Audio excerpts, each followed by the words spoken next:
Olá! No Brasil, o governo não é uma coisa só, né? Ele funciona através de vários braços, empresas e fundações que fazem parte do nosso dia a dia. Mas como é que elas funcionam de verdade? Hoje, a gente vai decifrar o DNA desses gigantes estatais. A grande questão é essa. Por que um banco estatal como a Caixa, uma gigante do petróleo como a Petrobras e um serviço como os Correios operam com regras tão diferentes entre si? Entender a resposta para essa pergunta é a chave para desvendar como o Estado brasileiro atua na prática. Bom, este aqui é o nosso roteiro. Primeiro, a gente vai entender o que são esses outros braços do governo. Depois, vamos mergulhar nas famosas estatais, ver as diferenças entre elas, falar um pouco sobre as fundações e, no final, juntar tudo para entender como o Estado se equilibra nesses papéis todos. Ok, vamos começar. Tudo parte da ideia de que o governo não consegue, nem deve, fazer tudo sozinho. Para certas tarefas muito específicas, ele cria entidades especializadas. E o nome disso no direito é administração indireta. A administração indireta é basicamente a estratégia do Estado para ser mais ágil. Em vez de concentrar tudo em Brasília, ele cria essas entidades, cada uma com seu próprio CNPJ, com autonomia, para cuidar de atividades bem específicas. Pensa nelas como braços do governo, mas com personalidade jurídica própria, criados para agir com mais foco. Agora, vamos para as peças mais conhecidas dessa caixa de ferramentas, as empresas estatais, ou só estatais, como todo mundo chama. Elas são, na prática, o braço empresarial do governo. E aqui já vem a primeira grande sacada. Uma estatal é, por definição, uma entidade de direito privado. É isso mesmo. Apesar de ser controlada pelo governo, ela joga com muitas das regras do mercado. Para criar uma, precisa de uma lei, claro, mas a missão dela é atuar como uma empresa, seja explorando uma atividade econômica ou prestando serviço público essencial. O interessante é que todas as estatais têm um DNA meio híbrido. Elas nascem de uma lei, que é algo público, mas operam com a agilidade de uma empresa privada. Esse regime misto é a principal característica delas. Elas têm a força do Estado por trás, mas competem, ou pelo menos deveriam competir, no mercado. A missão é sempre dupla: servir ao interesse coletivo e, ao mesmo tempo, ser viável economicamente.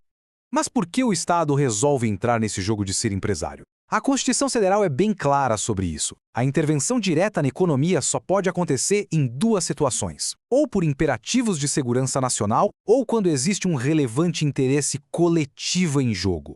Então, um ponto crucial é entender que nem toda estatal é igual. Existem dois tipos principais, e as diferenças entre eles são fundamentais para entender como tudo funciona. Para ficar bem concreto, vamos usar exemplos que todo mundo conhece. De um lado, como empresas públicas, a gente tem os Correios e a Caixa Econômica Federal. Do outro lado, como sociedades de economia mista, temos a Petrobras e o Banco do Brasil. Só pelos nomes já dá para sentir que são coisas diferentes, né? As diferenças se resumem a 3 pontos principais. O primeiro é o capital. Numa empresa pública, tipo os Correios, o dinheiro é 100% público. Já numa sociedade de economia mista, como a Petrobras, o capital privado pode entrar.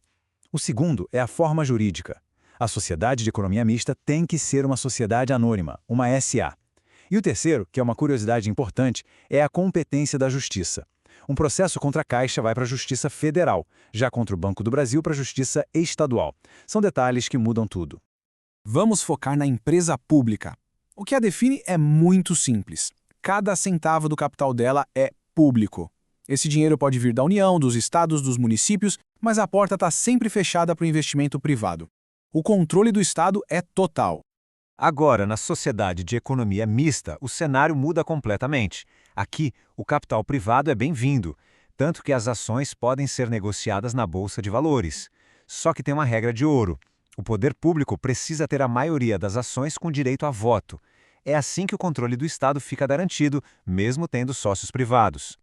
Saindo um pouco das empresas, vamos para outra ferramenta do governo, uma com um foco bem diferente.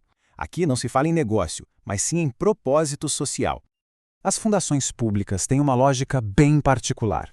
O Estado pega um patrimônio, pode ser dinheiro, imóveis, outros bens, e dá a ele uma personalidade jurídica, uma vida própria. A missão dessa nova entidade é bem clara: realizar atividades de interesse social sem fins lucrativos. É como se fosse um patrimônio que trabalha para a sociedade. E as áreas de atuação delas mostram bem essa missão. As fundações atuam em campos que são a espinha dorsal do desenvolvimento de um país: educação, pesquisa científica, cultura, saúde, assistência social. Pensa na Fiocruz ou em muitas universidades federais, por exemplo. E olha só, nem toda fundação é igual. Existem as de direito público, que são criadas diretamente pela lei e funcionam quase como uma extensão do Estado. E existem as de direito privado, que a lei apenas autoriza a criação. Elas precisam de um registro e operam com um pouco mais de flexibilidade. É a diferença entre nascer pronta e precisar ser montada, digamos assim.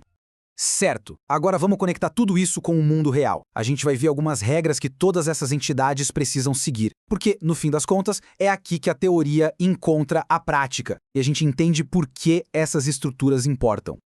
Uma pergunta que muita gente já deve ter se feito: como é que se consegue um emprego numa estatal ou numa fundação pública? É como em qualquer empresa privada?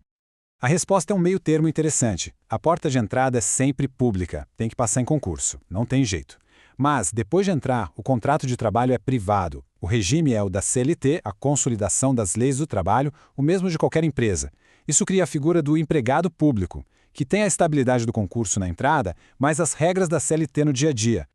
E agora, uma pergunta um pouco provocadora, mas que revela uma proteção legal bem surpreendente que essas empresas têm. Uma gigante como a Petrobras, que compete no mercado global e tudo mais, ela pode ir à falência como qualquer outra companhia? A resposta é um sonoro não.